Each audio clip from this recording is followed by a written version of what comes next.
قولي سبحانك لا علم لنا إلا ما علمتنا إنك أنت العليم الحكيم. അള്ളാഹു സുബ്ഹാനഹു വ തആല ഒരു മനുഷ്യന് കൊടുക്കുന്ന അവൻ്റെ ജീവിതത്തിലെ ഏറ്റവും നല്ല അവസരം ആരോഗ്യപരമായും മാനസികമായും ശാരീരികമായും എല്ലാ അർത്ഥത്തിലും കഴിവിൻ്റെ പരമാവധി ദീനിലും ദുനിയാവിലും മുന്നേറാൻ ഉള്ള സമയം, യുവത്വത്തിൻ്റെ സമയം. അത് ദീനിൻ്റെ വഴിക്ക് തിരിച്ചു വിട്ടവൻ വലിയ ഭാഗ്യവാനാണ്. മറുവഴിക്കാണെങ്കിൽ അവന് വലിയ പരാജയത്തിൻ്റെ കയ്പ് നീര് കുടിക്കേണ്ടി വരും. അള്ളാഹു കാക്കട്ടെ. കാരണം നമ്മൾ വിചാരിക്കും കുറച്ച് കഴിഞ്ഞിട്ടാകുമ്പം നേരെയാവാം, കുറച്ച് കഴിഞ്ഞിട്ട് ശരിയാക്കാം, കുറച്ചും കൂടി കഴിഞ്ഞിട്ട് സൂക്ഷ്മത പാലിക്കാം, ഇപ്പോഴേ എന്തിനാണ്. പക്ഷെ ആ കുറച്ച് കഴിഞ്ഞ് അങ്ങോട്ട് ആയുസ് കിട്ടുന്നവർ വളരെ കുറവാണ്. അത് കിട്ടണമെന്നില്ല. അതുമായി ബന്ധപ്പെട്ട് ഉഖബത്ത് ബിൻ അബി ഹക്കീം റഹിമഹുല്ലാഹു തആലയെ സംബന്ധിച്ച് പറയപ്പെടുന്ന ഒരു വാക്കുണ്ട്. അദ്ദേഹം പറയാണ്, കുന്ന നജ്ലിസു ഇലാ ഔൻ ഇബ്നു അബ്ദുല്ലാ, ഔൻ ഇബ്നു അബ്ദുല്ലാ റഹ്മഹുല്ലാഹിന്റെ അടുത്ത് നമ്മൾ ഇരിക്കുകയായിരുന്നു. ഫയഖൂലു ലനാ, അന്നേരം അദ്ദേഹം നമ്മളോട് പറഞ്ഞു, മഅ്ശറ ശബാബ്, യുവാക്കളെ, ഖദ് റഅയ്നാ അശ്ശബാബ യമൂതൂൻ, പഴയ പോലെയല്ല, നമ്മളിപ്പോൾ കാണുന്നത് യുവാക്കൾ മരണപ്പെടുന്നതായിട്ടാണ്. فما ينتظر بالحصاد إذا بلغ المنجل, കൃഷി വിളവെടുപ്പിന് തയ്യാറായി നിൽക്കുന്ന ആ ഒരു സമയം എത്തിയാൽ, അതാണ് ഹസാദ് കൊണ്ട് ഉദ്ദേശം. കൃഷി ചെയ്ത് അത് വിളവെടുക്കാനുള്ള പാകത്തിന് പാകപ്പെട്ട് നിന്ന് കഴിഞ്ഞാൽ അത് അരിഞ്ഞെടുക്കാനുള്ള വാഹനം അല്ലെങ്കിൽ യന്ത്രം, എന്താ പറയാ, ഉഴുകുന്ന യന്ത്രം, അതും എത്തിക്കഴിഞ്ഞാൽ പിന്നെന്ത് താമസം. പിന്നെ ആ പാകപ്പെട്ട കൃഷി എന്തെങ്കിലാണ് ആ യന്ത്രം കൊണ്ട് ഉഴുതെടുക്കലാണ്, പിന്നെ അവിടെ വെച്ചിരുന്നിട്ട് കാര്യമില്ല എന്ന് പറഞ്ഞിട്ട് വയമുസ്സുൽഹിയതഹു, തൻ്റെ താടി ഇങ്ങനെ തടവുമായിരുന്നു എന്ന് അദ്ദേഹം പറയാണ്. ഔൻ ഇബ്നു അബ്ദുല്ലാ റഹ്മഹുല്ലാ പറഞ്ഞ വാക്ക് വളരെ അർത്ഥവത്തായ വാക്കാണ്. അതായത് കൃഷി ചെയ്തു, ഒരാൾ വെള്ളം കൊടുത്തു, വളം കൊടുത്തു, അത് മുളച്ച് പന്തലിച്ച് വന്നു, കായ്കളുണ്ടായി. ഇനി അത് കൃഷി പറിച്ചെടുത്താൽ മതി. അത് പറിച്ചെടുക്കാനുള്ള യന്ത്രവും കൊണ്ടുവച്ചു. ഇനിയും നിങ്ങൾ ആരെയാണ് പ്രതീക്ഷിക്കുന്നത്? അത് വെച്ച് പെട്ടെന്ന് എന്ത് ചെയ്യുക, ചെയ്തെടുക്കുക എന്ന് പറഞ്ഞ പോലെ, യുവത്വം എന്ന് പറയുമ്പം ആ ചെറിയ പ്രായം കഴിഞ്ഞ് ദീനിനു വേണ്ടി ആഖിറത്തിനു വേണ്ടി അധ്വാനിക്കേണ്ട സമയം ആയിക്കഴിഞ്ഞു. മലക്കുൽ മൗത്ത് പിറകിൽ വന്ന് നിൽക്കുകയും ചെയ്തു. ഇനി എന്തിനെയാണ് പ്രതീക്ഷിക്കുന്നത്? നല്ല പ്രായത്തിലെത്തി നിൽക്കുന്നു, നല്ല ആരോഗ്യമുണ്ട്, ഇഷ്ടം പോലെ സമയമുണ്ട്, മനസ്സിനും നല്ല കൂവത്തുണ്ട്. എത്രയും പെട്ടെന്ന് എന്ത് ചെയ്തോളൂ, അമലുകൾ ചെയ്തോളി, ആഖിറത്തിന്റെ പണികൾ എടുത്തോളി. മലക്കുൽ മൗത്ത് വന്ന് പിടിക്കാൻ ഇനി അപ്പുറത്തെ വയസ്സിലേക്ക് പോവാൻ കാത്തിരിക്കേണ്ട ആവശ്യമില്ല എന്നർത്ഥത്തിൽ. സാധാരണ അറബിയിൽ ഒരു കവിതയുണ്ട്, യുഅമ്മറു വാഹിദുൻ ഫയഗുറു ഖൗമൻ വയുൻസാ മൻ യമൂതു മിനശ്ശബാബി. അതായത് യുവാക്കൾ വഞ്ചനയിൽ അകപ്പെട്ടു പോകുന്ന അവസ്ഥയെ സംബന്ധിച്ച് പറയാൻ, ഒരുപാട് പ്രായം ചെന്ന് തല നരച്ചവർ മരിക്കുന്നതേ അവർ കാണുന്നുള്ളൂ. പക്ഷെ എന്ത് ശ്രദ്ധിക്കുന്നില്ല, അവരുടെ സമപ്രായക്കാരായ ആളുകൾ മരിച്ചു പോകുന്നത് അവർ കാണുന്നില്ല. അതുകൊണ്ട് തന്നെ യുവാക്കൾ പിന്നെയും ആഗ്രഹിക്കും, ഇനിയും സമയം വരാനിരിക്കുന്നേ ഉള്ളൂ, കാലം ഒരുപാട് ഇനിയും മുന്നോട്ട് പോവാനുണ്ട്, ഇത് വെറുതെയുള്ള ചിന്തയാണ്, അതുകൊണ്ട് എത്രയും പെട്ടെന്ന് തയ്യാറായിക്കൊള്ളുക. ഹസനുൽ ബസരി റഹ്മഹുല്ലാഹു തആല പറഞ്ഞു, യാ മഅ്ശറ ശുയൂഖ്, പ്രായം ചെന്നവരെ, മാ യുൻതദറു ബിസ്സർഇ ഇദാ ബലഗ്, കൃഷി പാകപ്പെട്ട് കഴിഞ്ഞാൽ പിന്നെന്തിനെയാണ് പ്രതീക്ഷിക്കുന്നത് എന്ന് പറഞ്ഞാൽ എന്തായി, പറിക്കാനുള്ള സമയമായി. ഖാലു അൽ ഹസാദു, ഇത് കേട്ട വയസ്സായ ആൾക്കാർ പള്ളിയിലുണ്ട്. അവർ പറഞ്ഞു, കൃഷി പാകപ്പെട്ട് കഴിഞ്ഞാൽ പിന്നെ അൽ ഹസാദു, വിളവെടുക്കലാണ്, വേറെ പണിയൊന്നുമില്ല.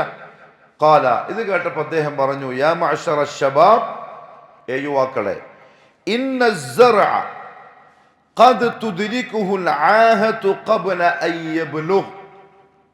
ചിലപ്പോൾ ചില കൃഷി അത് വിളവെടുപ്പാൻ പാകപ്പെടുന്നതിന് മുമ്പും നശിച്ചു പോവാറുണ്ട്. സംഭവം മനസ്സിലായോ? വയസ്സന്മാരെ വിളിച്ചിട്ട് പറഞ്ഞു, കൃഷി ചെയ്തു, ചിലപ്പോൾ 10-12 മാസം എടുത്ത് ആ ചെടി മുളച്ചു വന്ന് പറിക്കാനുള്ള പാകത്തിനായി കഴിഞ്ഞാൽ ഇനി എന്തിനെയാണ് പ്രതീക്ഷിക്കുന്നത്? അദ്ദേഹം ഉദ്ദേശിച്ചത് പ്രായം ചെന്നു, നര വന്നു, മലക്കുൽ മൗത്തിനെ പ്രതീക്ഷിക്കുന്ന പ്രായത്തിലെത്തി, ഇനി എന്താ പ്രതീക്ഷിക്കാനുള്ളത്? ഒന്നുമില്ല. ഇത് കേട്ടിട്ട് യുവാക്കൾ ഇരിപ്പുണ്ട്. അവരോട് പറഞ്ഞു, വാർദ്ധക്യത്തിലെത്താനും നര വരാനും നിങ്ങൾ കാത്തിരിക്കേണ്ടതില്ല. ചിലപ്പം കൃഷി എന്താവാറുണ്ട്, വിളവെടുക്കാൻ പാകത്തിന് ആകുന്നതിന് മുമ്പ് കളകൾ വന്ന് നശിച്ചു പോകാറുമുണ്ട്. അഥവാ ഈ പ്രായത്തിലെത്തുന്നതിന് മുമ്പ് യുവാക്കൾ തന്നെ ചിലപ്പോൾ മരിക്കാനും ചാൻസ് ഉണ്ട്. 2 വലിയ വാക്കുകൾ പറഞ്ഞു. റസൂലുള്ളാഹി സ്വല്ലല്ലാഹു അലൈഹി വസല്ലമ തങ്ങൾ നേരത്തെ പറഞ്ഞ ഒരു വാക്കിന്റെ ഒരു ഭാഗം മാത്രമാണിത്. തങ്ങൾ പറഞ്ഞു, കുൻഫിദ് ദുനിയാ കഅന്നക ഗരീബ്. നമ്മളൊക്കെ എപ്പോഴും മറക്കുന്ന ഒരു സംഗതിയാണ്. നിങ്ങൾ ദുനിയാവിൽ, അബ്ദുല്ലാഹിബിൻ ഉമർ റളിയല്ലാഹു തആല അൻഹു പറയാണ്, എൻ്റെ 2 ചുമലിൽ നബി സല്ലല്ലാഹു അലൈഹി വസല്ലമ തങ്ങൾ പിടിച്ചു. സാധാരണ മുഹദ്ദിസീങ്ങൾ പറയും, അങ്ങനെ എന്തെങ്കിലും ഒരു പ്രത്യേക പ്രവൃത്തി ചെയ്തിട്ടൊരു കാര്യം അല്ലാഹുവിന്റെ റസൂൽ പറയുന്നത്, ആ പറയുന്നത് കേൾക്കുന്ന ആൾ കുറച്ചും കൂടി ഒന്ന് ശ്രദ്ധിക്കാൻ വേണ്ടിയിട്ടാണ്. ചിലപ്പോൾ നടന്നുകൊടുക്കുന്ന ആളെ കൈ പിടിച്ചിട്ട് കുറേ നടക്കും. അപ്പം അല്ലാഹുവിന്റെ റസൂൽ കൈ പിടിക്കുമ്പം ഈ പിടിക്കപ്പെട്ട ആൾ സ്വാഭാവികമായും കുറച്ചുകൂടെ അടുക്കും, മുഖം നോക്കും, ശ്രദ്ധിക്കും, എന്നിട്ട് ആ വിഷയം പറയും. അല്ലെങ്കിൽ ആ സഹാബിയെ വിളിച്ചിട്ട് വാഹനപ്പുറത്ത് കയറ്റും, കുതിരപ്പുറത്തോ കഴുതപ്പുറത്തോ കയറിയിട്ട് സഞ്ചരിക്കും. ആ യാത്രക്കിടയിൽ ചില കാര്യങ്ങൾ പറഞ്ഞു കൊടുക്കും. കാരണം അവർ രണ്ടൊറ്റയ്ക്കേ ഉണ്ടാവുള്ളൂ, കേൾക്കുന്ന ആൾ ശരിക്കും ശ്രദ്ധിക്കും. അല്ലെങ്കിൽ ഈ പറഞ്ഞ പോലെ ചേർത്ത് നിർത്തും, അബ്ദുല്ലാഹിബിൻ അബ്ബാസിനെ ചേർത്ത് നിർത്തിയ പോലെ. അതേപോലെയാണ് ഇദ്ദേഹം പറഞ്ഞത്, എൻ്റെ 2 ചുമലിനും പിടിച്ചു. അപ്പൊ മുഖാമുഖായി, തൊട്ടടുത്തായി. എന്നിട്ട് പറയാൻ, അബ്ദുല്ലാ കുൻ ഫിദ് ദുനിയാ കഅന്നക ഗരീബ്, നീ ദുനിയാവിൽ ഒരു വിദേശിയെ പോലെ ജീവിച്ചോളി, അതായിരിക്കും നല്ലത്. ആ ചിന്തയും ആ ബോധവും എപ്പോഴും ഉണ്ടെങ്കിൽ സ്വദേശത്തേക്ക് പോകാൻ വേണ്ടിയുള്ള തയ്യാറെടുപ്പ് നടത്തിക്കൊണ്ടേയിരിക്കും. കാസർഗോഡുകാർ ഗൾഫുകാരായിരിക്കുമല്ലോ, പറഞ്ഞാൽ പെട്ടെന്ന് മനസ്സിലാവും. ഗരീബ്, വിദേശി. ഇവിടുന്ന് ദുബായിലേക്ക് പോയി, 3 കൊല്ലം നിന്നു, 5 കൊല്ലം നിന്നു, 10 കൊല്ലം നിന്നു. എന്നാലും മനസ്സിന്റെ ഉള്ളിൽ ഒരാശയുണ്ടാവും, എന്ത്? നാട്ടിലേക്ക് വരാൻ. നാട്ടിലേക്ക് വന്നാൽ മാത്രം പോരാ, ഇത്രയും കൊല്ലം നാട്ടിൽ വന്ന് ഇവിടെ വന്ന് നിന്ന സ്ഥിതിക്ക് നാട്ടിൽ പോകുമ്പോൾ എന്ത് വേണം? അവിടെ റോഡ് സൈഡിൽ ഒരു ബിൽഡിങ്ങെങ്കിലും ആക്കാണ്ടെങ്ങനെ ഇപ്പൊ പോവാ? അല്ലെങ്കിൽ ആ പരരെ മുകളിലൊന്ന് പൊന്തിക്കാണ്ടെങ്ങനെ പോവാ? ഒരു കാറെങ്കിലും ആക്കാണ്ടെങ്ങനെ പോവാ? ഇത് സ്വാഭാവികം, മനുഷ്യന്മാരുടെ ഫിക്കറില്ല, ഉണ്ടാകാൻ പാടില്ലാത്തതല്ല, ഉണ്ടാകാവുന്ന ഫിക്കറാണ്. എന്നല്ല ഉലമാക്കൾ പറഞ്ഞു, നമ്മളത് ആഗ്രഹിക്കുമ്പോൾ എത്ര ആഗ്രഹിക്കണം? ടോപ്പ് ലെവലിൽ, ചെറിയ ലെവലിൽ ആഗ്രഹിക്കണ്ട, ടോപ്പ് ലെവലിൽ തന്നെ ആഗ്രഹിക്കാം. കാരണം നമ്മൾ ആഗ്രഹിക്കുന്നതും അത് ചോദിക്കുന്നതും ആരോടാ? മേൽപ്പറമ്പിൽ ആജിക്കാനോടേ അല്ല, മാലിക്കുൽ മുലൂക്കിനോടാണ്, അലാ കുല്ലി ഷൈഇൻ ഖദീറായ അല്ലാഹുവിനോടാണ്. പക്ഷെ അല്ലാഹ്ക്ക് അറിയാം എന്താ വേണ്ടത്, എത്രയാ വേണ്ടത്, അതേ തരുള്ളൂ. അത് കിട്ടിയാൽ അൽഹംദുലില്ലാ. ഞാൻ ഇങ്ങനെ ചോദിച്ചിട്ട് എന്താ ഇങ്ങനെ ചോദിക്കാൻ? എൻ്റെ ജോലി തരുത്ത് എൻ്റെ റബ്ബിൻ്റെ ജോലിയാണ്. ചോദിക്കാനേ എന്നോട് പറഞ്ഞിട്ടുള്ളൂ. അതുകൊണ്ട് വീട് ചോദിക്കുമ്പോൾ എന്ത് ചോദിക്കണം? അല്ലാഹുവേ 2 ബെഡ്റൂം, 1 ബാത്റൂം, എൻ്റെ റൂമിൽ 1 ബാത്റൂം, പുടറക്കെല്ലാം എല്ലാം കൂടി 1 മതി. അങ്ങനെയെങ്കിലും ഒരു പോരാ. ആരോടാ ഈ ചോദിക്കുന്നത്? എന്തെന്നെ ചോദിക്കണം? എനിക്കൊരു ബംഗ്ലാവ് വേണം. അപ്പൊ ചോദിക്കുന്ന അടുത്തിരുന്ന ആൾ കേട്ടാൽ പറയും, നീ എന്തുവായി ചോദിക്കുന്നതിനൊരു മാന്യതയില്ലേ? അത് നിന്നോട് ചോദിക്കുമ്പോൾ, എൻ്റെ റബ്ബിനോട് ചോദിക്കാൻ എനിക്ക് അങ്ങനത്തെ മാന്യതയൊന്നും വേണ്ട. അല്ല കുല്ലി ഷൈഇൻ ഖദീർ, എല്ലാത്തിനും കഴിവുള്ളവനാണ്. കാറ് നിങ്ങൾ BMW, നമ്മതേ ചോദിക്കുള്ളൂ. അല്ലാഹുവേ അടുത്ത പ്രാവശ്യം ഖുതുബക്ക് വരുമ്പോൾ ഒരു BMW വന്നിട്ട് മെമ്പറും കയറണം. എന്താ എൻ്റെ റബ്ബിന് സാധിച്ചു തരാൻ പറ്റൂലേ? ഉറപ്പാണ്. അലാ കുല്ലി ഷൈഇൻ ഖദീർ. സുലൈമാൻ നബി ചോദിച്ചു ഏറ്റവും സ്പീഡുള്ള വാഹനമാണെന്ന്. ഇതാ പിടിച്ചോ കാറ്റ്. പോലെ സുലൈമാൻ ദീഹ, സുലൈമാൻ നബിക്ക് അള്ളാഹു വാഹനമായിട്ട് കൊടുത്തത് കാറ്റാണ്. ഒരു വിരിപ്പുണ്ട്, അതിൽ ഇരുന്നിട്ട് പറയാം ഇങ്ങടുത്ത് പോകണം, പറക്കലായി. അത് കൊടുക്കാൻ കഴിവുള്ള റബ്ബിനാണോ സലഫി പള്ളിയിലെ ഖത്തീബ് BMW തരാൻ പറ്റാത്തത്? തരും. പക്ഷെ അള്ളാഹ്ക്ക് അറിയാം. അല്ലാഹു യഅലമു വഅൻതും ലാ തഅലമൂൻ. എന്ത് കൊടുക്കണം, എന്ത് കൊടുത്തൂടാ. ചോദിക്കുമ്പം ഒരു മാരുതി 800 താറപ്പേ എത്രയായി ചോദിക്കുന്നു? 1800 ആരോടായി ചോദിക്കുന്നു? നാട്ടിലുള്ള ആഞ്ചിക്കാനോടെങ്കിൽ എനിക്കൊരു സൈക്കിൾ വാങ്ങാനുള്ള പൈസ എങ്കിൽ താൻ ചോദിക്കും. ഇത് അള്ളാഹിനോട് ഏറ്റവും ടോപ്പ്. ഒരു മടിയും വേണ്ട, നിരാശയും വേണ്ട, ഉറപ്പിനൊരു കുറവും വേണ്ട. എന്തുകൊണ്ടറിയോ? ഇപ്പൊ നമുക്ക് BMW വാങ്ങാനുള്ള സെറ്റപ്പ് ഒന്നും ഉണ്ടാവില്ല. ഒരു മാരുതി 800 ഉണ്ടാവുള്ളൂ. കൂടിപ്പോയി ഒരു ഇന്നോവ വാങ്ങാനുള്ള സെറ്റപ്പ് ഉണ്ടാവും. പക്ഷെ തൊട്ടടുത്ത പ്രഭാതത്തിൽ എങ്ങാനും തിരിക്കുന്ന റബ്ബൊന്ന് തിരിച്ചിട്ടാൽ BMW അല്ല, അവൻ്റെ ഉപ്പാപ്പ പറഞ്ഞ മുമ്പിലെത്തും. അത് ഒറ്റ സെക്കൻഡ് പോലെ അള്ളാഹ് നേരെ തിരിച്ചും. അള്ളാഹു കാത്തിരക്ഷിക്കട്ടെ. എല്ലാം തന്നിട്ടുണ്ട്, ഒന്നുമില്ലാതെയാക്കാൻ ഒരു കുൻ ഫയക്കുൻ. ബൈനൽ കാഫി വന്നൂൻ, കാഫിന്റെയും നൂന്റെയും ഇടയിലാണ് അള്ളാന്റെ തീരുമാനം. ഇന്നമാ അംറുഹു ഇദാ അറാദ ശൈഅൻ അൻ യഖൂല ലഹു കുൻ ഫയക്കുൻ. അതുണ്ടാവില്ലേ. അവിടെ നല്ല പ്രതീക്ഷയിൽ തന്നെ എന്താണ് ചോദിക്കണം, ഏറ്റവും ടോപ്പ് തന്നെ ചോദിക്കണം. അപ്പൊ 10 കൊല്ലം കഴിഞ്ഞിട്ട് വരുമ്പോൾ ഇതെല്ലാം ഉണ്ടാവുന്ന ഒരു ആഗ്രഹം സ്വാഭാവികമാണ്. അള്ളാഹു നമുക്കെല്ലാം മാലിക്ക് വരി തരട്ടെ, തന്നതിൽ അള്ളാഹു ബർക്കത്ത് ചെയ്ത് തരട്ടെ. എപ്പോഴും ഫിക്കർ ഉണ്ടാവും, നാട്ടിൽ പോകണം, അതുണ്ടാക്കണം, ഇതുണ്ടാക്കണം, ഭാര്യയുണ്ട്, മക്കളുണ്ട്, ഓരോ പഠിപ്പ്, ഓരോ കല്യാണം, ഈ ഫിക്കർ. അതേപോലെ നീ ദുനിയാവിൽ ജീവിക്കാം. കാരണം വന്ന എവിടുന്ന? സ്വർഗത്തിൽ നിന്നാണ്. ഉപ്പയമ്മയും സ്വർഗത്തിൽ നിന്നാണ് വരുന്നത്. തറവാട് സ്വർഗമാണ്. ഒരു മക്കൾ പറയാറുണ്ട്, സാധാരണ ഇത് പറയുമ്പോൾ ആൾക്കാർ പറയും ആദ്യം നബി ആ പഴം കഴിച്ചിട്ടില്ലെങ്കിൽ നമ്മളിവിടെ ഉണ്ടാവും. പറയാൻ പാടില്ല. അള്ളാഹു അള്ളാന്റെ തഖ്ദീറാണ്. അള്ളാഹു അങ്ങനെ സംവിധാനിച്ച് സെറ്റപ്പ് ആക്കിയിരിക്കുന്നത്. അങ്ങനെ പറയാനേ പാടില്ല. വലാ തഖറബ ഹാദിഹി ഷജറ, ഈ മരത്തോട് എടുക്കാൻ പാടില്ല. ആദ്യ നബിയോട് അവിടെ വെച്ച് പറഞ്ഞതാണ്. ദുനിയാവിലെ ശരീരത്തിന് നിയമങ്ങളൊന്നും അന്ന് പാസ്സായിട്ടില്ല, നിയമമായിട്ടില്ല. അത് തിന്നണമെന്നും അതിലൂടെ സ്വർഗത്തിൽ നിന്ന് പുറത്താക്കണമെന്നും അള്ളാഹു തീരുമാനിച്ചിട്ടുണ്ട്. കാരണം റബ്ബ് മുസബ്ബിബുൽ അസ്ബാബാണ്. ഒരു കാര്യം ചെയ്യുമ്പം അതിൻ്റെ പിറകിൽ ഒരു കാരണം ഉണ്ടാക്കിയിട്ടേ റബ്ബ് ചെയ്യുള്ളൂ. അല്ലാണ്ട് ചെയ്യാൻ പറ്റും, പക്ഷെ അങ്ങനെയാണ് പൊതുവെ അള്ളാഹു ചെയ്യുക. ഒരു കാരണമാക്കി അയച്ചു. അയച്ചതിന് ശേഷമാണ് പിന്നെ ഇവിടെ എന്ത് ചെയ്യുന്നത്? ശരീഅത്ത് നിയമം നടപ്പിലാവുന്നത്. പക്ഷെ തറവാട് തന്നെ അങ്ങോട്ട് തന്നെ അള്ളാഹു നമ്മളെ വിളിച്ചിട്ടുള്ളത്. വസാരിഉ ഇലാ മഗ്ഫിറത്തിൻ മിർ റബ്ബിക്കും വജന്ന. മഗ്ഫിറത്ത് വാങ്ങിക്കോളി, സ്വർഗത്തിലേക്ക്, തറവാട്ടിലേക്ക് വന്നോളി. എങ്കിൽ ആ തറവാട്ടിലേക്ക് പോകാനുള്ള ഫിക്കറിലായിരിക്കും ദുനിയാവിൽ ജീവിക്കുന്ന മുഅ്മിൻ ജീവിക്കുക. അവിടെ എത്തണം. അവിടെ വെറുതെ പോകാൻ കഴിയില്ല, എന്തെങ്കിലും വേണം, അപ്പം അതുണ്ടാക്കണം. അപ്പം അതിൻ്റെ ഫിക്കറായി, അതിൻ്റെ പുറകിലായിരിക്കും അധിക സമയവും ചെലവഴിക്കുക. പൊതുവെ ദുബായി പോയിട്ട് റൂമിൽ കിടന്ന് ഉറങ്ങുന്ന മനുഷ്യൻ നമ്മൾ എന്തായിരിക്കും പൊതുവെ ആളെ പറ്റി പറയുക? അല്ലെങ്കിൽ അവിടെ നിന്ന് സമ്പാദിച്ചിട്ട് അവിടെ തന്നെ അടിച്ചു പൊളിച്ച് തീർക്കുന്ന അങ്ങനെയുണ്ട് പിള്ളേർ. കാസർഗോഡ് പിള്ളേർ അധികം അങ്ങനെ തന്നെയാണെന്ന് തോന്നുന്നു. അവിടെ പോയാൽ കണ്ണായിഫിലൊക്കെ പോയാൽ ആ ഡ്രസ്സിങ്ങും ആ അതും മൊബൈലും എന്താ പറയുക, അവിടെ ഉണ്ടാക്കുക, അവിടെ തന്നെ തീർക്കുക. നമ്മൾ പ്രായമുള്ള ആൾക്കാർ ഓനെ കണ്ട എന്താ ഉപദേശിക്കുക? ഫസ്റ്റ്, എടാ മോനെ എന്താ ഈ കളിക്കുന്നത്, എന്തെങ്കിലും ഒന്ന് ബാക്കി വെക്കടാ, കുറച്ചൊന്ന് ബാക്കി വെച്ചിട്ട് കളിച്ചോ, അങ്ങനെ പറയുള്ളൂ. കുൽഫി ദുനിയാക്ക എന്നക്ക ഗരീബ് ആണ് ഈ പറഞ്ഞത്. എപ്പോഴും ആ ചിന്തയിൽ, ആ ഫിക്കറിൽ യാത്ര പോകാനുള്ളതാണ്, സ്വന്തം നാട്ടിലേക്ക് പോകാനുള്ളതാണ്. പോയേ പറ്റൂ. ഇപ്പൊ ദുബൈന്ന് ഒരുത്തൻ പറഞ്ഞു ഞാൻ നാട്ടിലേക്ക് പോകുന്നില്ല, കാസർഗോഡൊക്കെ ഇല്ല, അവിടെ ശരിയില്ല, കാസർഗോഡ് ശരിയില്ല, ദുബൈ തന്നെ. പോലീസ് എന്ത് ചെയ്യും? ആയിക്കോട്ടെ മോനെ, നിങ്ങൾക്ക് ഒരു കൊട്ടാരം തരാം, നീ ഇവിടെ നിന്നോളി എന്നൊരിക്കലും പറയില്ല. എക്സിറ്റ് ആക്കിയിട്ട് വിട്ടിരിക്കും, നാട്ടിലേക്ക് കയറ്റിയിട്ട് വിടും. അതുപോലെ ദുനിയാവെന്ന് ഒരുത്തൻ പറഞ്ഞാണ് വേണ്ടപ്പാ തറവാട്ടിലേക്ക് ഒന്നും പോകണ്ട, ഇവിടെ തന്നെ ഏകദേശം നല്ല സുഖമെല്ലാം ഉണ്ട്, അതുകൊണ്ട് ഇവിടെ തന്നെ അങ്ങ് പോയാൽ മതി എന്ന് പറഞ്ഞാൽ കൊണ്ടുപോകും. കുല്ല തവഫാക്കും മലക്കുൽ മൗത്തില്ലദീ ഉക്കില ബിക്കും. റസൂലുള്ളാഹി സ്വല്ലല്ലാഹു അലൈഹി വസല്ലം പറഞ്ഞു, അല്ലെങ്കിൽ ഔ ആബിറു സബീൽ, വഴിയാത്രക്കാരനെ പോലെ. യാത്ര ചെയ്യുന്നൊക്കെ അത് പെട്ടെന്ന് മനസ്സിലാവും. റെയിൽവേ സ്റ്റേഷനിലെത്തി, ഹംസ യാത്രയിലാണ് ഉള്ളത്. എവിടെ പോയിട്ട് വന്നു, ആലപ്പുഴയിൽ നിന്ന് അമേരിക്ക പോയിട്ട് വന്ന ആളിപ്പോൾ റെയിൽവേ സ്റ്റേഷനിൽ ഇരിക്കുകയാണ്. ട്രെയിൻ ടിക്കറ്റ് എടുത്തിട്ടുണ്ട്. ട്രെയിനെ കാത്തു നിൽക്കുകയാണ്. നല്ല ഉറക്കം വരുന്നുണ്ട്. കിടന്നാൽ സുന്ദരമായിട്ട് ഉറങ്ങും. ഒന്ന് ചാഞ്ഞ് കടന്നു.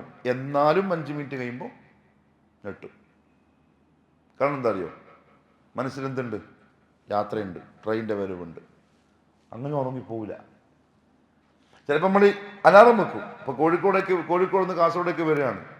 രാവിലെ 5 മണിക്ക് കാസർഗോഡ് എത്തുന്ന ട്രെയിനാണെങ്കിൽ 4:30 ആകുമ്പോൾ അലാറം വെക്കും. ഇല്ലെങ്കിൽ എവിടെ ഉറങ്ങേണ്ടി വരും? മംഗലാപുരത്തും. അപ്പം ആ ഒരു ചിന്ത യാത്രക്കാരന് എപ്പോഴും ഉണ്ടാവും. ഒരിക്കലും സുഖമായി കൂർക്കം വലിച്ച് കിടന്നുറങ്ങൂല. വണ്ടിപ്പം വരും പോണം എന്ന് പറഞ്ഞ പോലെ ദുനിയാവിൽ ജീവിക്കുന്ന മുഅ്മിന്റെ മനസ്സിൽ എപ്പോഴും ഉണ്ടാര്? ലാസ്റ്റ് വണ്ടി. കുല്ലു ബനി ഉൻസാ വഇൻ ത്വാലത് സലാമതുഹു യൗമൻ അലാ ആലത്തിൻ ഹദ്ബാ മഹ്മൂലു. ഹദ്ബാ എന്ന് പറഞ്ഞാൽ കാലില്ലാത്ത കട്ടിൽ. ആ കാലില്ലാത്ത കട്ടിലായ അവസാനത്തെ വാഹനത്തെ കാത്തിരിക്കും ദുനിയാവിലെ യാത്രക്കാരൻ എന്ന ബോധമുള്ളവൻ. വഴിയാത്രക്കാരൻ. നബി സല്ലല്ലാഹു അലൈഹി വസല്ലം തങ്ങളെ സംബന്ധിച്ച് പറഞ്ഞു, മാലി വലി ദുനിയ, ഞാനും ദുനിയാവും തമ്മിൽ എന്താണ് ബന്ധം? ഒരു യാത്രക്കാരനെ പോലെ. ഒരു മരത്തിന്റെ തണൽ കിട്ടിയപ്പം കുറച്ചു നേരം വിശ്രമിക്കാനിരുന്നു, കുറച്ച് കൈ മണിച്ചിട്ട് പിന്നെയും ലക്ഷ്യത്തിലേക്ക് പോകും. അതാണ് ഈ ദുനിയാവ്. പോയേ പറ്റുള്ളൂ. വഉദ്ദ നഫ്സക മിൻ അസ്ഹാബിൽ ഖുബൂർ, നിന്റെ നഫ്സിനെ നീ ഖബറാളുകളുടെ കൂട്ടത്തിൽ എണ്ണുകയും ചെയ്തോളൂ എന്നാണ് ഹദീസ്. എന്തുകൊണ്ടാണെന്നറിയോ? ളുഹറിന് നമ്മുടെ കൂട്ടത്തിലുണ്ടാവും, പക്ഷെ അസ്റിന് അയാൾ ഉണ്ടാവും എവിടെയായിരിക്കും? ഖബറാളുകളുടെ കൂട്ടത്തിലായിരിക്കും. ഈ ളുഹറിന് നമ്മുടെ അയൽവാസി മനുഷ്യനായിരിക്കും, ജീവനോടെ ഉള്ളതായിരിക്കും. അസ്റിന് നമ്മുടെ അയൽവാസി അടുത്ത മയ്യത്തായിരിക്കും. എത്ര പെട്ടെന്നാ മാറിപ്പോന്നറിയോ? ഒന്നും പറയാൻ കഴിയില്ല. ഗ്യാരണ്ടി എന്ന് പറയുന്ന സംഗതിയില്ല. നീ എണ്ണിക്കോണി നഫ്സക, നിന്റെ ശരീരത്തെ, മിൻ അസ്ഹാബിൽ ഖുബൂർ, ഖബറാളികളുടെ കൂട്ടത്തിൽ. അതുകൊണ്ടാണ് ഖബർ സിയാറത്ത് സുന്നത്താക്കിയതും ഖബർ സിയാറത്തിന്റെ സമയത്ത് പറയാനുള്ള ദുആ പഠിപ്പിച്ചത്. അസ്സലാമു അലൈക്കും യാ ദാറ ഖൗമി മുഅ്മിനീൻ വ ഇന്ന ഇൻഷാ അല്ലാഹു ബിക്കും ലാഹിഖൂൻ, നമ്മൾ തീർച്ചയായും ഇൻഷാ അല്ലാഹ് നിങ്ങളുമായി വന്ന് ചേരുക തന്നെ ചെയ്യും. അൻതും ലനാ സലഫുൻ വനഹ്നു ലക്കും ഖലഫ്. അങ്ങോട്ട് സുന്നത്തായ ദുആയാണ്.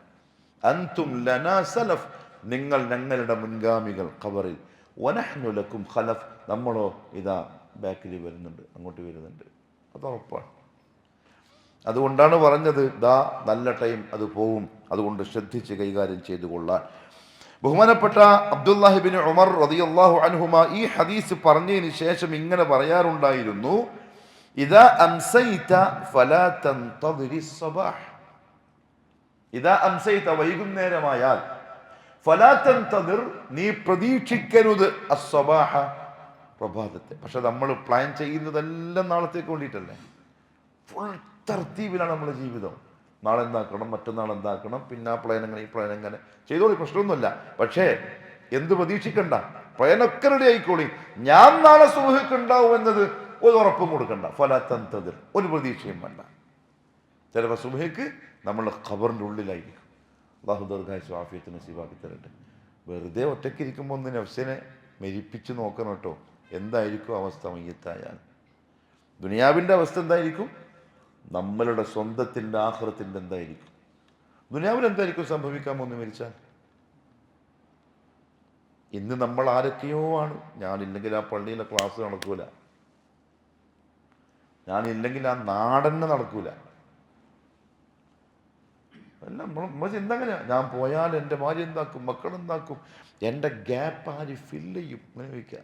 ഞാൻ നാട്ടിൽ ഇല്ലാണ്ടായാൽ 1 മണിക്കൂർ ക്ലാസ്സിൽ വരാൻ പറഞ്ഞാൽ ആ 1 മണിക്കൂർ എൻ്റെ കച്ചവടത്തിന് ആര് ഫില്ല് ചെയ്യും? ടൈമില്ല, എല്ലാത്തിലും ഞാനുണ്ട്. മരിച്ചാൽ അടുത്ത സെക്കൻഡിൽ മയ്യത്ത്.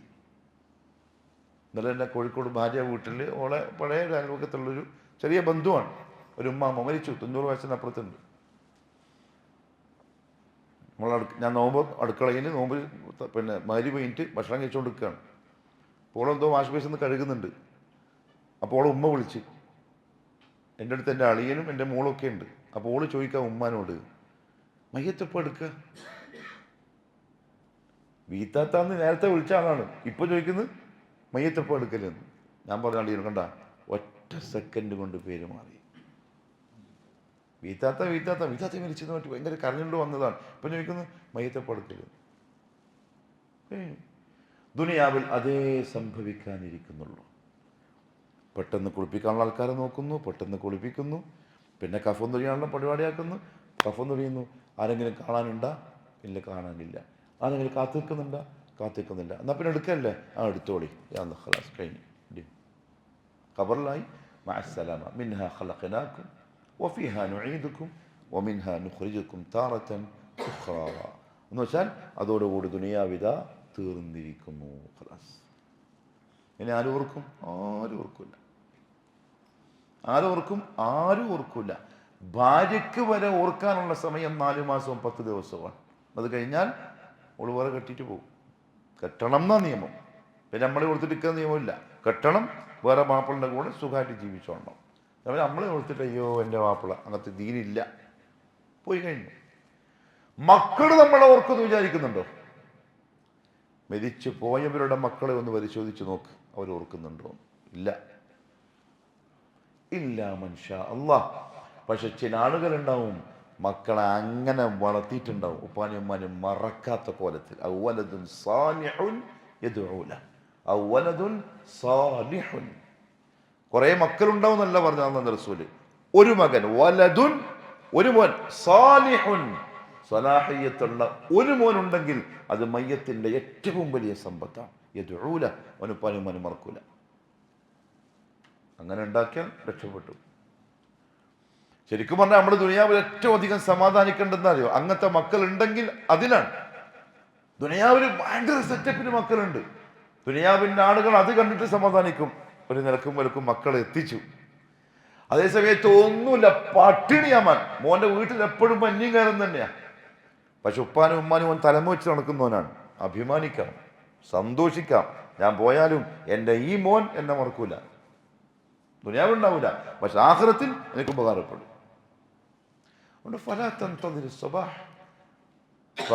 പകലിനെ പ്രതീക്ഷിക്കണ്ട.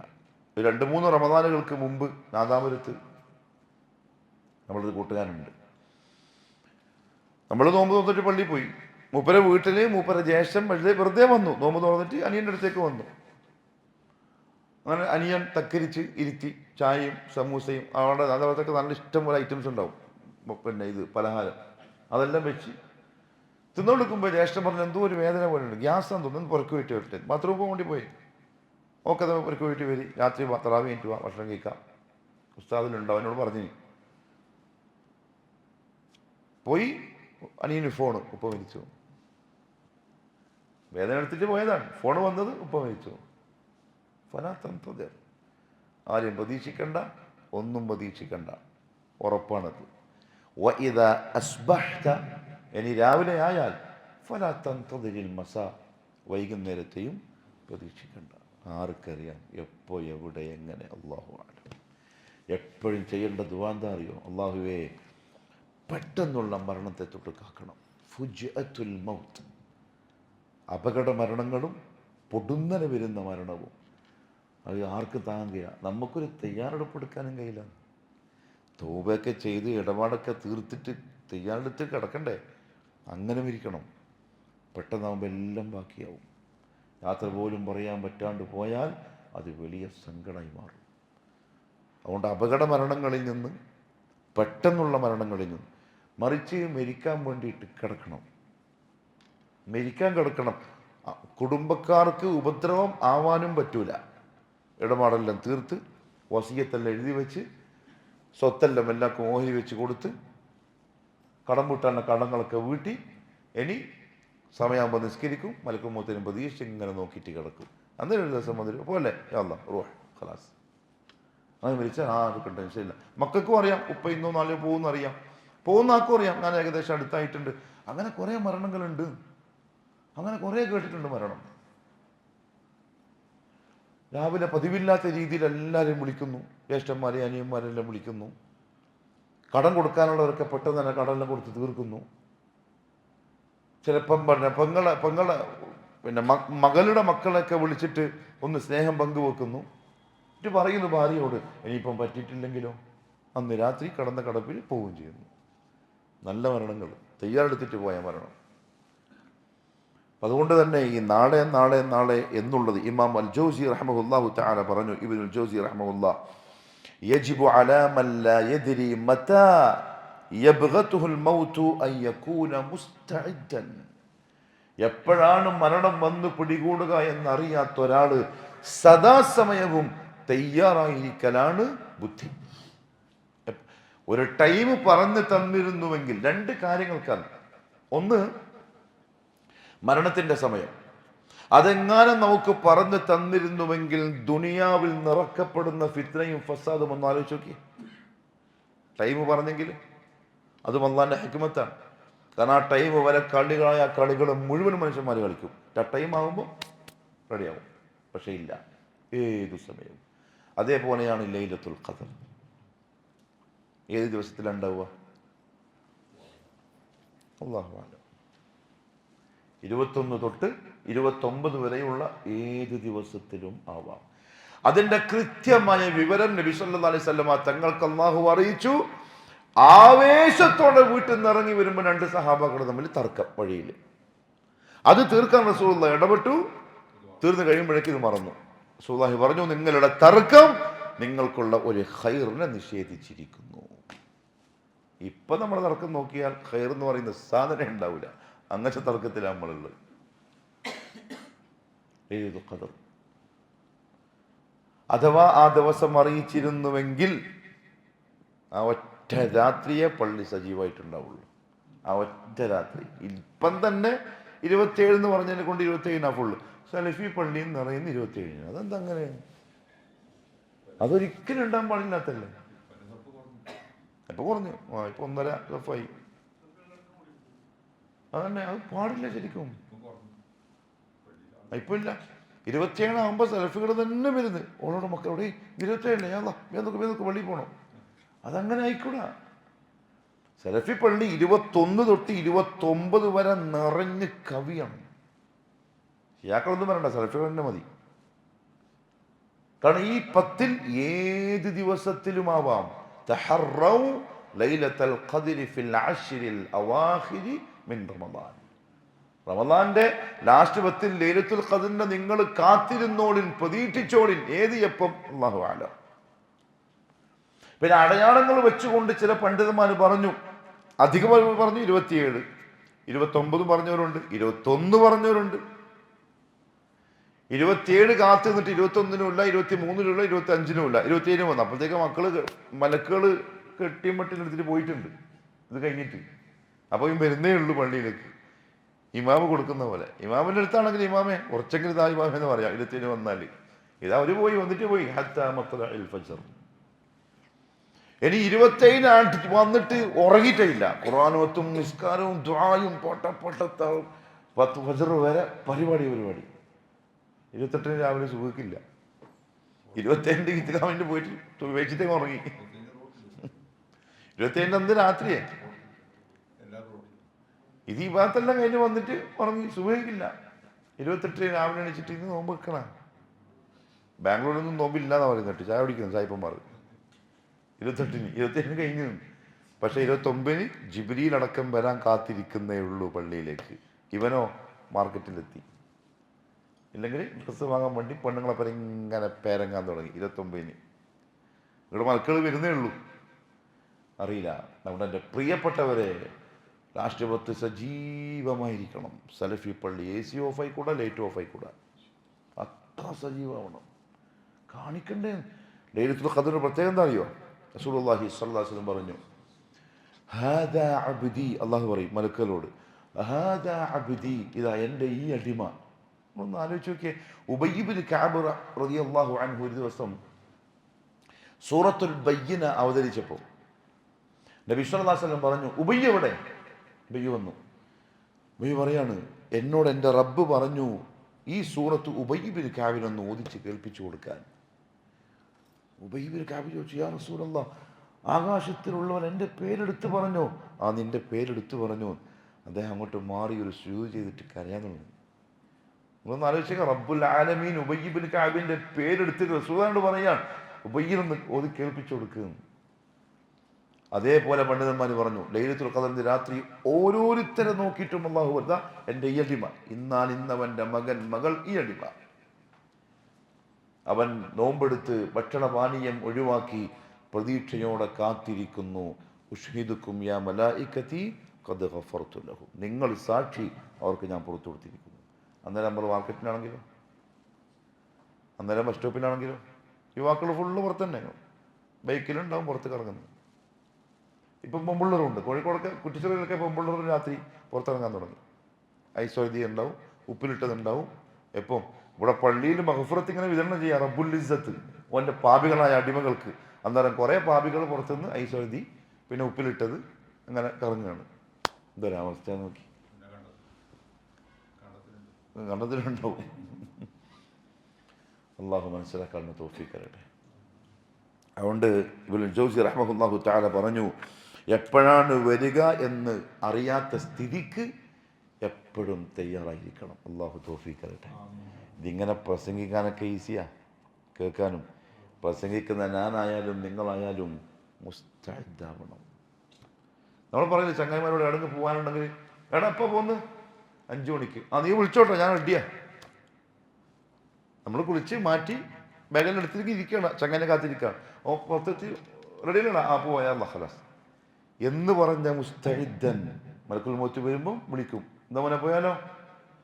പക്ഷെ അള്ളാഹു പറഞ്ഞു, ഇവൻ പറയും, വേണ്ടപ്പാ, കുറച്ച് ചെയ്യട്ട്, അങ്ങനെ കുറച്ച് ചെയ്യട്ട്, അഖ്ർനി ഇലാ അജലിൻ ഖരീബ്, ഈ അവധി മാറ്റിയിട്ട് തൊട്ടടുത്തൊരു അവധിയിലേക്കൊന്ന് മാറ്റി തരുമോ?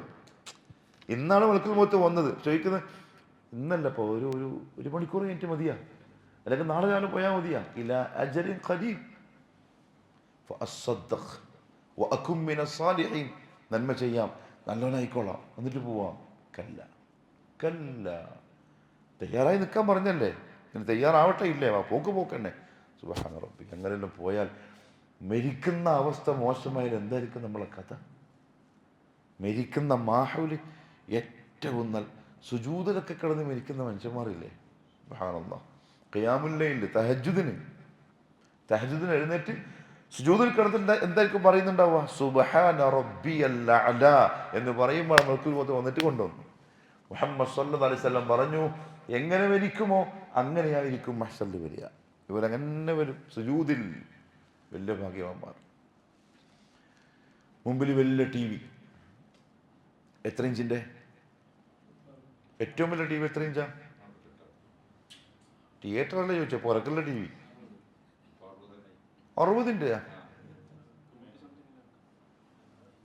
മറ്റേ സെൽഫിയുടെ പ്രസംഗം വേണ്ടി വാങ്ങിയതായിരിക്കും. അങ്ങനെ വാങ്ങല്ലേ? അല്ല, അങ്ങനെയല്ല, ഞാൻ തമാശ പറഞ്ഞു. അല്ല, നമ്മളങ്ങനെ വാങ്ങുക. കുറച്ച് സെൽഫിയുടെ പ്രസംഗം കുറച്ച് ഉമ്മമാക്കെല്ലാം കേൾപ്പിക്കണം, അതിനൊരു TV വേണം, അതിന് വാങ്ങിയതാ. മാഷാ അല്ലാഹ്. ശൈത്താൻ്റെ വെട്ടി ഇല്ലെങ്കിൽ ആ വീട്ടിൽ ഖൈറുണ്ടാവും. ഉണ്ടെങ്കിൽ പ്രിയപ്പെട്ടവരെ, ഷർറ് കയറുന്ന വഴി പറയാൻ കഴിയില്ല. ഇപ്പം ഇതുണ്ട്. ചില ഭാര്യമാരെ പറയും, ഭർത്താവ് പറയും, സെൽഫി ആയിരിക്കും ഭർത്താവ്, TV ശരിയാവില്ല. ഇപ്പോൾ അടുക്കളയിൽ നിന്ന് പറയും, എന്തിനും അമ്മക്ക് ഇതില്ല, TV ആയില്ലെങ്കിൽ. അങ്ങനത്തെ ഉണ്ട്. അല്ലാഹു കാക്കട്ടെ. ചാരി കസേരയിൽ ഇരുന്ന് കപ്പലണ്ടി നിന്നുകൊണ്ട് ഇങ്ങനെ മമ്മൂട്ടി വരുന്നു, മോഹൻലാൽ വരുന്നു, പൃഥ്വിരാജ് വരുന്നു, വരുന്നു, പെട്ടെന്നുണ്ടാവും മലക്കുൽ മൗത്ത് വരുന്നു, അതിൽ ഞങ്ങൾ പോകും. അല്ലാഹു കാക്കട്ടെ. ഹുസ്നുൽ ഖാത്തിമ, നല്ല പര്യവസാനം, നല്ല ടോപ്പ് ലെവലിൽ ഈമാനും അമലും നിൽക്കുന്ന സമയം പോണം. ടോപ്പ് ലെവലിൽ നല്ല ഉഷാറുള്ള സമയത്ത് അള്ളാഹു നസീബാക്കി തരട്ടെ. ചില സഹാബാക്കൾ, അനസ് ബിൻ മാലിക് റളിയല്ലാഹു അൻഹു മരിക്കാൻ വേണ്ടിയിട്ട് കിടക്കുകയാണ്, മുസ്തഇദ്ദാണ്, റെഡിയാണ്. ബന്ധുക്കളും മക്കളും ഒക്കെ തൊട്ടടുത്ത് നിന്ന് കരയാൻ തോന്നി. അദ്ദേഹം ചോദിക്കണം, എന്തിനാ കരയുന്നത്? ഞാൻ മരിക്കുന്ന ആലോചിച്ചിട്ടാ? അല്ല, എൻ്റെ റബ്ബെന്നെ ശിക്ഷിക്കൂന്ന് പേടിച്ചിട്ടാ? കരയണ്ട, ഞാൻ സ്വർഗത്തിലായിരിക്കും. അപ്പോൾ അതേ ചോദിച്ചു, എന്തുറപ്പിലാണ് നിങ്ങൾ സ്വർഗത്തിലാന്ന് പറഞ്ഞത്? അപ്പം അദ്ദേഹം പറഞ്ഞു, നിങ്ങൾ അല്ലാഹുവിന്റെ ഒരു ആയത്ത് കേട്ടിട്ടില്ലേ? ومن يطع الله والرسول فأولئك مع الذين أنعم الله عليهم من النبيين والصديقين والشهداء والصالحين وحسن أولئك رفيقا. ഞാൻ എൻ്റെ റസൂലിനെയും സഹാബത്തിനെയും അത്ര ഇഷ്ടപ്പെടുത്തു, അബൂബക്കറിനെയും ഉമറിനെയും ഒക്കെ. എനിക്ക് ഉറപ്പുണ്ട് എൻ്റെ സ്നേഹം നിഷ്കളങ്കമായിരുന്നു, ഞാൻ അവരുടെ കൂടെ തന്നെ ഉണ്ടാവും. നമുക്ക് പറയാൻ പറ്റുമോ? നമുക്ക് പറയാൻ കഴിയുമോ? ആ ഉറപ്പിൽ റെഡി ആയിട്ടാണ് അവർ പോയത്. ഹായ് ഹായ് ഹായ്, അള്ളാഹു നസീബാക്കി തരട്ടെ. ഇബ്നുൽ ജൗസി റഹ്മഹുല്ലാഹ് പറഞ്ഞു, വലാ യഗ്തറ ബിശ്ശബാബി വസ്സിഹ, യുവത്വം കൊണ്ടോ ആരോഗ്യം കൊണ്ടോ വഞ്ചിതരായി പോവണ്ട. ഫഇന്ന അഖല്ല മൻ യമൂതു അൽ അശ്യാഖ്, കാരണം മരിക്കുന്നവരിൽ കുറവ് വയസ്സന്മാരാണ്. വഅക്സറു മൻ യമൂതു അശ്ശുബ്ബാൻ, ഇപ്പം മരിക്കുന്നതിലധികവും യുവാക്കളാണ്. അതുകൊണ്ട് നാളെ നാളെ എന്ന് പറഞ്ഞ് കാത്തിരിക്കാതെ എത്രയും പെട്ടെന്ന് തയ്യാറായിക്കൊള്ളുക. അള്ളാഹു മനസ്സിലാക്കി അമൽ ചെയ്യാനുള്ള തൗഫീഖ് നസീബാക്കി തരട്ടെ. എന്ന് മാത്രമല്ല, ഒന്നുകൂടെ പറയാം. ഖാബൂസ് ഇബ്നു അബീ ദബിയാൻ അൽ വസിയ്യത്തു സാബിഅ, ഏഴാമത്തെ ഉപദേശം. ഖാബൂസ് ഇബ്നു അബീ ദബിയാൻ റഹ്മഹുല്ലാഹ് പറഞ്ഞു, സ്വല്ലൈനാ യൗമൻ ഖൽഫ അബീ ദബിയാൻ, അബൂ ദബിയാന്റെ പിറകിൽ ഒരു ദിവസം നമ്മൾ നിസ്കരിച്ചു. സ്വലാത്തൽ ഊല, സുബ്ഹ് നിസ്കാരം. വനഹനു ശബാബുൻ കുല്ലുന മിനൽ ഹയ്യ്, നമ്മൾ ആ പ്രദേശത്ത് തന്നെയുള്ള ചെറുപ്പക്കാരാണ്, യുവാക്കളാണ്. ഇല്ലൽ മുഅദ്ദിൻ ഫഇന്നഹു ശൈഖുൻ, മുഅദ്ദിൻ ഒഴികെ, അയാൾ കുറച്ച് വയസ്സനാണ്, പള്ളിയിലെ മുഅദ്ദിൻ. ഫലമ്മ സല്ലം, ഇദ്ദേഹം നിസ്കാരത്തിൽ നിന്ന് സലാം വീട്ടിയപ്പോൾ, ഇൽതഫത ഇലൈന, നമ്മളെ നേരെ തിരിഞ്ഞു, നമ്മൾ ചെറുപ്പക്കാരെ നേരെ തിരിഞ്ഞു. സുമ്മ ജഅല യസ്അലു ശബാബ മൻ അൻത മൻ അൻത, ഓരോരുത്തരായിട്ട് നീ ആരാണ് നീ ആരാണ് ചോദിച്ചു. എല്ലാവരും പേരും വീടും ഒക്കെ ചോദിച്ചു. ഫലമ്മ സഅലഹും, അങ്ങനെ പേരും വീടൊക്കെ ചോദിച്ചതിന് ശേഷം അദ്ദേഹം പറഞ്ഞു, ഖാല ലം യുബഅസ് നബിയ്യുൻ ഇല്ലാ വഹുവ ശാബുൻ, ഓരോ നബിമാരും വന്നിട്ടുള്ളത് യുവാവായിക്കൊണ്ടാണ്. വലം യുഅ്തൽ ഇൽമ ഖൈറു മിൻഹു വഹുവ ശാബുൻ, യുവായിരിക്കുന്ന അവസ്ഥയിലാണ് ഇൽമ് നൽകപ്പെട്ടവർക്കൊക്കെ ഇൽമ് നൽകപ്പെട്ടിട്ടുള്ളത്. മനസ്സിലായോ? യുവത്വത്തിലാണ് നുബുവത്ത് നൽകപ്പെട്ടിട്ടുള്ളത്. നമ്മൾ ഇന്ന് ലോകത്ത് കാണുന്ന ഏറ്റവും നല്ല ഉലമാക്കളായ പണ്ഡിതന്മാരായ ആളുകൾക്ക് ഇൽമ് കിട്ടിയതും അവരുടെ യുവത്വത്തിലാണ്. അതിന് ശേഷം ഇതൊക്കെ കിട്ടിയത് വളരെ കുറവാണ്. നുബുവത്ത് എന്തായാലും ഇല്ല. വലമ്മ ബലഗ അശുദ്ധഹു, 40 വയസ്സാണ് നുബുവത്തിന്റെ. നൂഹ് നബി അലൈഹി സ്വലാത്തു വസ്സലാമിന്റെ 50 വയസ്സാണ് റിപ്പോർട്ടുണ്ട്, അല്ലാഹു അഅലം. അതേപോലെ ആലിമീങ്ങളായതും ആ ഒരു പ്രായത്തിൽ ഇൽമിന്റെ അസ്ല് കിട്ടിയവരാണ് പിന്നെന്തായത്, ഇൽമിന്റെ പടുക്കളായി മാറിയത്. അതുകൊണ്ട് യുവാക്കളെ, നിങ്ങൾ എന്ത് ചെയ്തോളൂ, യുവത്വത്തിനെ അതിനു വേണ്ടി ചെലവാക്കിക്കോളൂ. ശരിക്കും അതാ വേണ്ടത്. ഇന്നത്തെ അവസ്ഥ എന്താന്ന് വെച്ചാൽ, ഇപ്പൊ നാളെ എന്ത് വരാൻ പോവാ? ബദർ മൗലൂദ്, ബദർ ദിനം, ബദർ മഹാസമ്മേളനം. അവിടെ മുടിപ്പള്ളിയിൽ 313 ആടുകൾ അറുത്ത് ബിരിയാണി വെക്കാൻ പോകുന്നു. 313 എന്തിനാ? ബദരീങ്ങൾ 319 ഇല്ലേ? ബദരീങ്ങൾ 300-ലധികമാണ്. 313 ഉണ്ട്, 319 ഉണ്ട്, 320 ഉണ്ട്, അല്ലാഹു അഅലം. എന്ന് പറഞ്ഞാൽ ഞാൻ പറയുന്നത് വെച്ചാൽ യുവാക്കളെ സംബന്ധിച്ചാണ്. ഒരു ഉസ്താദ് എന്തെങ്കിലും ഒന്ന് പറയുക, അള്ളാഹുവിനെ മാത്രം ഇബാദത്ത് ചെയ്യാനും അവര് മാത്രം ദുആ ചെയ്യാനുമായി ജീവൻ നൽകാൻ പുറപ്പെട്ട ബദരീങ്ങൾ. അതാണല്ലോ ബദറിന്റെ ആകെയുള്ള സന്ദേശം, ലാ ഇലാഹ ഇല്ലല്ലാഹ്. ബദറിൽ അവർ ഇത് യാഥാർത്ഥ്യമാക്കി, അള്ളാന്റെ ടെസ്റ്റിൽ അവർ പാസ്സായി, 100 മാർക്കിന് പാസ്സായി. അവർക്കുള്ള റിസൾട്ട് അള്ളാഹു കൊടുത്തു, ഇഫ്അലൂ മാ ശിഅ്തും ഖദ് ഗഫർതു ലക്കും, എന്തും ചെയ്തോളൂ, ഞങ്ങൾക്ക് മാപ്പ് വന്നിരിക്കുന്നു. അങ്ങനെ ജയിച്ചു കയറിയവർ, അവരിൽ നിന്ന് നമ്മൾ പ്രത്യേകിച്ച് യുവാക്കൾ ഉൾക്കൊള്ളേണ്ട പാഠം എന്താന്ന് വെച്ചാൽ ആ ഒരു സന്ദേശമാണ്. പക്ഷെ ഇന്നത്തെ യുവാവ് ബദർ ദിനം വരാൻ കാത്തു നിൽക്കണം. ഇതിനറിയോ? ആ പട്ടിണിപ്പാവങ്ങൾ അന്ന് നോമ്പ് കൊടുത്ത് ജിഹാദ് ചെയ്ത് ഷഹീദായത് ഇന്ന് വയറ് നിറച്ച് ആഘോഷിക്കാൻ. എന്തൊരു ഉൾട്ട പരിപാടിയെ നോക്കി. ഇന്ന് നാളെ ഒരു പള്ളിയിൽ ചീരണി ഇല്ലെങ്കിൽ എന്താ ആ പള്ളിക്കാരെ പറ്റി നാട്ടിൽ ചെറുപ്പക്കാർ പറയുക? ഏതൊരു ഈ കമ്മിറ്റി ആരെയും ജയിപ്പിച്ച് കിട്ടുക? ഒരു ബദറിനായിട്ടൊരു നെയ്ച്ചോറും ഇല്ല, നെയ്പ്പത്തിലും ഇല്ല. ഇതെന്ത് പരിപാടി ചെയ്ത്? ഇതെന്താ സെൽഫി പള്ളി പോലെ ആയിപ്പോയാ? സെൽഫി പള്ളിയെ പറ്റി എങ്ങനെയാ പറയാ? ഒന്നുമില്ല, ചീരണി ഇല്ല, ഇറച്ചിയില്ല, നെയ്പ്പത്തിലില്ല, ഒന്നുമില്ല. ഇതിനാണ് പോകുന്നത്. എന്ന് പറഞ്ഞാൽ ബദർ ദിനത്തിന്റെ അന്ന് ഇഷ്ടം പോലെ ഇറച്ചി നെയ്പത്തിലും ആ പള്ളിയിൽ ഉണ്ടെങ്കിൽ അത് എന്തോ വലിയ ഒരു നന്മ ചെയ്ത പള്ളിയും കമ്മിറ്റിയുമായി മാറുന്ന തരത്തിൽ യുവാക്കൾ കഴുതകളായി മാറിയിരിക്കുന്നു. കമസലിൽ ഹിമാരി യഹ്മിലു അസ്ഫാറ. ഖുർആനുണ്ട് കൈമിൽ യുവാക്കളുടെ, ഹദീസിന്റെ ബുക്കല്ല ഇതിൻ്റെ ഉള്ളിലുണ്ട്. പക്ഷെ ഇങ്ങനെ വെക്കുന്ന വെറും കഴുത, കോവർ കഴുത യുവാവ്. ആ കഴുതന്റെ കഴുത്തിൽ ഒരു കടിഞ്ഞാനുണ്ടാവും, അത് പിടിക്കുന്നത് ഖത്തീബ്. അവൻ അങ്ങോട്ട് വിളിക്കും, പാടറ ബദർ മൗലൂദ്, ആയിക്കോട്ടെ ഞാൻ പാടാം. ബക്കറ ഇറച്ചി, ആയിക്കോട്ടെ ഞാൻ വെച്ചോളാം. അതല്ലല്ലോ യുവത്വം, അതല്ലല്ലോ ദീൻ. ബദരീങ്ങൾ നമ്മളെ കാണും, നമ്മളെ കേൾക്കും, നമ്മളെ വിളിക്കും, ഉത്തരം നൽകും തന്നെയാണ് ഇപ്പോഴും വിശ്വസിക്കുന്നത്. ആര് വരെ? നേതാക്കന്മാർ വരെ. നേതാക്കന്മാർ മീൻസ് അവരുടെ, ഇസ്ലാമിന്റെ അല്ല കേട്ടോ. ആ തെറ്റിദ്ധാരണയെ വേണ്ട. ഈ പറഞ്ഞ ഖലീൽ ബുഖാരി, ഖമർ, ഷംസ്, മറ്റേ കൗക്കബ്, ഇതൊന്നും ഇസ്ലാമിന്റെ നേതൃത്വത്തിലുള്ളവരല്ല. അവരവരുടെ സംഘടനാ നേതാക്കന്മാരാണ്. ഇസ്ലാമിന്റെ നേതാവായിട്ട് കാണുകയേ വേണ്ട. അവർക്കൊന്നും ഇസ്ലാമിന്റെ എന്ത് പറയുന്നതിനൊരു രസം വേണ്ട പറയുമ്പോൾ. ഖലീൽ ബുഖാരിയൊക്കെ ഞാൻ പേരെടുത്ത് പറഞ്ഞതിൽ വിഷമുണ്ടെങ്കിൽ ക്ഷമിക്കണം. കാരണം ഈബത്തല്ല, കാരണം ആളുടെ ഷർറിന് രക്ഷപ്പെടാൻ വേണ്ടി പേരും പറയാം. മൂപ്പര് എൻ്റെ അഭിപ്രായത്തിൽ, എൻ്റെ അല്ല ഇസ്ലാമിൻ്റെ അഭിപ്രായത്തിൽ, പിന്നെ മക്കത്തുള്ള മുശ്രിക്കിനേക്കാളും താഴെ. പറഞ്ഞാൽ മനസ്സിലായെങ്കിൽ മക്കത്തുള്ള മുശ്രിക്കിൻ്റെ നിന്ദതയേക്കാളും താഴെ നിന്ദനാക്കപ്പെട്ട മനുഷ്യനാണ്. അള്ളാഹുക്ക് ഹിദായത്ത് കൊടുക്കട്ടെ. മറിയലെല്ലാം പോയി പക്കയായി. എന്താ കാര്യം എന്നറിയോ? അബൂജഹലിന്റെ മകൻ ഇക്രിമ റളിയല്ലാഹു അൻഹു. ആരും റളിയല്ലാഹു അൻഹു പറയില്ല ആ പേര് കേട്ടാൽ. കാരണം അബൂജഹലിന്റെ മോൻ എങ്ങനെയാ റളിയല്ലാഹു അൻഹു ആവൂലെന്ന്.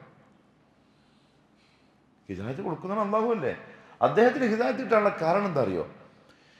ഫത്ഹ് മക്കന്റെ അന്ന് മുസ്ലിം പട്ടാളത്തെ എതിരിട്ടവരിൽ ഒരാളാണ് ഇക്രിമ. മക്ക വിജയത്തിന്റെ അന്ന് ഖാലിദ് റളിയല്ലാഹു അൻഹു അദ്ദേഹത്തെ മനഃപൂർവ്വം ഒഴിവാക്കിയതാണ്. ഖാലിദിന് അദ്ദേഹത്തെ കൊല്ലാനുള്ള ചാൻസ് കിട്ടിയിരുന്നു. പക്ഷേ അള്ളാന്റെ കഥ, ഇക്രിമ ഇങ്ങോട്ട് ഒരാളാണ്, അപ്പൊ പിന്നെ കൊല്ലൂല. അങ്ങനെ ഫത്ഹ് മക്കയ്ക്ക് ശേഷം നാട് വിട്ടു, പേടിച്ചിട്ട് മുസ്ലിമീങ്ങളെ. കപ്പലിലാണ് പോക്ക്. കപ്പല് കുറെ മുന്നോട്ട് പോയി, കുറെ ആൾക്കാരുണ്ട്, കപ്പിത്താനും ഉണ്ട്. കാറ്റടിക്കാൻ തുടങ്ങി.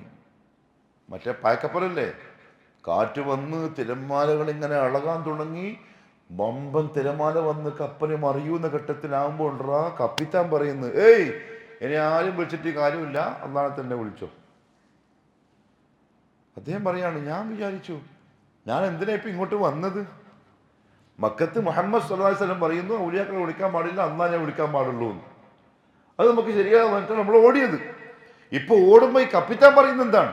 നിങ്ങളെ ലാത്തനെ ഹുസൈനെ മനാത്തതിന് ഈടുന്ന് വിളിച്ചിട്ടൊരു കാര്യമില്ല, നിങ്ങൾക്ക് തന്നെ അള്ളാഹിനെ വിളിച്ചാൽ രക്ഷപ്പെടാം. ഞാൻ പറഞ്ഞു, അല്ലാഹുവേ എനിക്കെൻ്റെ തെറ്റ് ബോധ്യപ്പെട്ടു, നീ എന്നെ രക്ഷപ്പെടുത്തിയാൽ ഞാൻ റസൂലുള്ളാഹിന്റെ അടുത്ത് പോയിട്ട് ഇസ്ലാമിലേക്ക് വരാൻ തയ്യാറാണ്. കാരണം ഇതല്ലേ ശരി.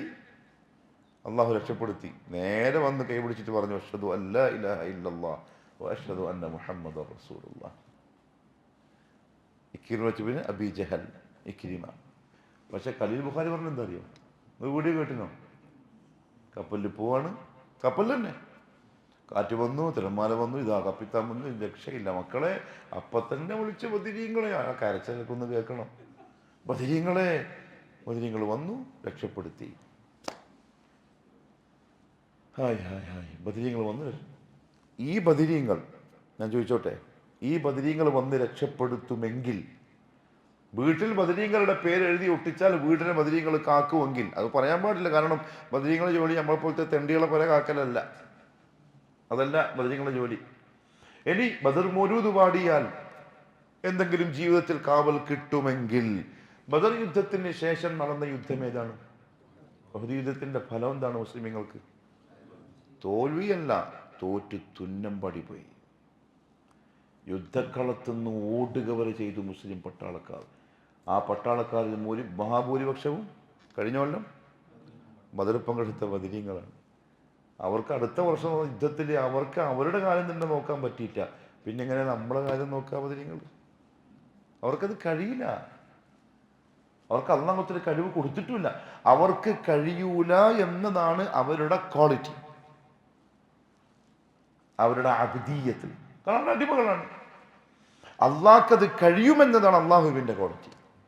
അത് നമ്മൾ അടിമക്ക് കൊടുത്താൽ അള്ളാഹ്ക്കുള്ളത് അടിമക്ക് കൊടുത്ത പോലെയായി, നമ്മൾ ഷഹാദ പോയി. അതുകൊണ്ട് ബദർ മൗലിദ്, ബദർ സമ്മേളനം, ബദർ കിസ്സപ്പാട്ട്, അതുമായി ബന്ധപ്പെട്ട് നമുക്കൊരു സ്വഭാവമുണ്ട്. എൻ്റെ ഉപ്പ പറയുന്നത് അറിയോ? പോത്തിൻ്റെ സ്വഭാവം. ഒരു പോത്തിനെ കയറൂരി വിട്ട് നോക്കുക, അതിങ്ങനെ നടക്കും. അപ്പോൾ ഇവിടെ നബുഹാൻ്റെ പുരക്ക് കയറിയിട്ട് വില കടിച്ച് കുറച്ച് സുലൈമാൻ ചില പുരക്കെത്തി, അവിടെ കുറച്ച് വെള്ളം കണ്ട് അതും കുടിച്ച്. കുറച്ച് മിപ്പാൽച്ചാൻ്റെ പുരക്കെത്തി, അവിടെയുണ്ട് കുറച്ച് നല്ല പുല്ല് കാണുന്നു, അതും കഴുകി കടിച്ച്. നമ്മൾ ആരെങ്കിലും പോത്തിനെ എന്തെങ്കിലും പറയുമോ? കാരണം പോത്താണ്. അതേപോലത്തെ പോത്തുണ്ട് നമ്മളെ കൂട്ടത്തിലും. ഇങ്ങനെ പോകുമ്പോൾ നല്ല പള്ളിക്കറിയ മണം. നാളെ വൈകുന്നേരം ഇങ്ങനെ നോക്കി, ആരുമില്ല, കയറി. ആരുമില്ല, സെൽഫി പള്ളിയിൽ വരുന്ന ആരുമില്ല, ഞാൻ കയറി. എൻ്റെ വെള്ളിക്കറി എൻ്റെ ദീപത്തിൽ അടിച്ചിട്ട് യാളോ ഉസ്താദ് കണ്ടപ്പോൾ ഓഹോ അല്ല നമ്മൾ എടുത്തന്നെ, അപ്പോൾ വെറുതെ ആളെ പോകുന്നതേ ഉള്ളൂ. എന്താ ആദർശം, എന്തിനിത്? ആരെ കാണിക്കാൻ, ആരെ ബോധിപ്പിക്കാൻ? ഇന്നൽ മുനാഫിഖീന യുഖാദിഊന അല്ലാഹ വഹുവ ഖാദിഉഹും. മുനാഫിഖീങ്ങൾ അല്ലാഹനെ പറ്റിക്കാൻ നോക്കുന്നത്, വഹുവ ഖാദിഉഹും, അവൻ ഇവനെ പറ്റിക്കുന്ന ഒരു ദിവസം വരാനുണ്ട്. ആ പറ്റിക്കൽ എവിടെയെന്നറിയോ? നൂറുഹും യസ്ആ ബൈന ഐദീഹിം വബിഐമാനിഹിം. ഹിദായത്തിൻ്റെ പ്രകാശത്തിലായിരിക്കും സ്വർഗത്തിലേക്ക് പോവുക. മുനാഫിക്കിൻ്റെ മുമ്പിലും ആ പ്രകാശം കാണിക്കപ്പെടും. അതിങ്ങനെ നോക്കിയിട്ട് പോവും, പകുതിക്ക് വെച്ച് ഇരുട്ടാവും. പകുതിക്ക് വെച്ച് ഇരുട്ടാവും, പിന്നെ പ്രകാശമില്ല. അന്നേരം വിളിച്ചു പറയും, നമ്മളെ പ്രകാശം ഇവിടെ പോയി, കാണുന്നില്ലല്ലോ. അപ്പം വിളിച്ചു പറയും മലക്കുകൾ, ഇർജിഉ വറാഅകും ഫൽതമിസു നൂറ. ഒന്ന് വേക്കോട്ട് പോയിട്ട് നോക്ക്, കിട്ടുമോ നോക്ക്, എന്തെങ്കിലും ലൈറ്റോ മറ്റോ കിട്ടുമോ നോക്ക്. വേക്കോട്ട് നോക്കുമ്പം നിഫാക്കിൻ്റെ കാപട്യത്തിൻ്റെ ഇരുട്ട് മാത്രമേ ഉണ്ടാവൂ. വഹുവ ഖാദിഉഹും. അങ്ങോട്ട് വാ, അപ്പം ഞാൻ നിങ്ങൾക്ക് കാണിച്ചത്. നിങ്ങൾ എന്നെ പറ്റിക്കാൻ നോക്കിയല്ലേ? അല്ലാഹു കാകട്ടെ, നിങ്ങൾ എന്നെ പറ്റിക്കാൻ നോക്കിയല്ലേ? ഇനി അങ്ങോട്ട് വാ, അവിടെ നിന്ന് ഞാൻ കാണിച്ചു തരാം പറ്റിക്കൽ എന്താണ്. ഖിദാ. അള്ളാഹു കാത്തുരക്ഷിക്കട്ടെ. അതുകൊണ്ട് ഞാൻ പറഞ്ഞു വന്നത്, യുവത്വം ഇൽമുള്ളവർക്ക് ഇൽമു കിട്ടിയ സമയം, ദീനുള്ളവർക്ക് ദീൻ കിട്ടിയ സമയം. ആ സമയത്ത് കൂടുതൽ തിന്മയിലേക്ക് പോവാതെ ആദർശം ക്ലിയറാക്കേണ്ട പ്രായം അതാണ്. ആദർശം പഠിക്കേണ്ട പ്രായം അതാണ്. ആദർശത്തിന് വേണ്ടി കരുത്തോടെ നിലകൊള്ളേണ്ട പ്രായം അതാണ്. ഇബ്രാഹിം നബിനെ പോലെ സമിഅനാ ഫതൻ യദ്കുറുഹും യുഖാലു ലഹു ഇബ്രാഹിം. ആ ചെറുപ്പക്കാരൻ എന്നാ പറയണ്ടത്. എന്നുവെച്ചാൽ ബദർ മൗലിദ് നാട്ടിൽ നടക്കുമ്പോൾ അതിനെ വിമർശിക്കാനും എതിർക്കാനും മുമ്പിലോനുണ്ടാവണം ആ ചെറുപ്പക്കാരൻ. അത് ശിർക്കാണ്, പാടില്ല എന്ന് പറയാനുള്ള ധൈര്യം യുവത്വത്തിനുണ്ടാവണം. അല്ലാണ്ട് ഇങ്ങനെ ഇതിനെ കൂടെ ആട്ടിൽ നിൽക്കാനും പോത്തിൽ നിൽക്കാനും കൂടുതലല്ല. അസ്ഹാബുൽ കഹ്ഫിനെ പറ്റി പറഞ്ഞപ്പോൾ അള്ളാഹ് പറഞ്ഞെന്താണ്? കുറച്ചാളുകൾ എന്ന് പറയാതെ ഇന്നഹും ഫിത്യത്തുൻ ആമനൂ ബിറബ്ബിഹിം. റബ്ബിൽ ഈമാൻ ഉൾക്കൊണ്ട കുറച്ച് ചെറുപ്പക്കാർ എടുത്തു പറഞ്ഞു അള്ളാഹു. അതുകൊണ്ട് ഈ നല്ല പ്രായം ദീനിന് വേണ്ടി, ആദർശത്തിന് വേണ്ടി ഉപയോഗിക്കാൻ പറ്റിയാൽ നമുക്കും നല്ലത്, നാട്ടിനും വീട്ടിനും കുടുംബത്തിനും ഒക്കെ നല്ലത്. അള്ളാഹു ആ രീതിയിൽ നമ്മളെ കബൂൽ ചെയ്യുമാറാവട്ടെ. ബാക്കി ഇൻഷാ അല്ലാഹ് നാളെ. സുബ്ഹാനക അല്ലാഹുമ്മ ബിഹംദിക് അഷ്ഹദു അൻ ലാ ഇലാഹ ഇല്ലാ അൻത അസ്തഗ്ഫിറുക വഅതൂബു ഇലൈക്. വസ്സലാമു അലൈക്കും വറഹ്മത്തുള്ളാഹി വബറകാതുഹു.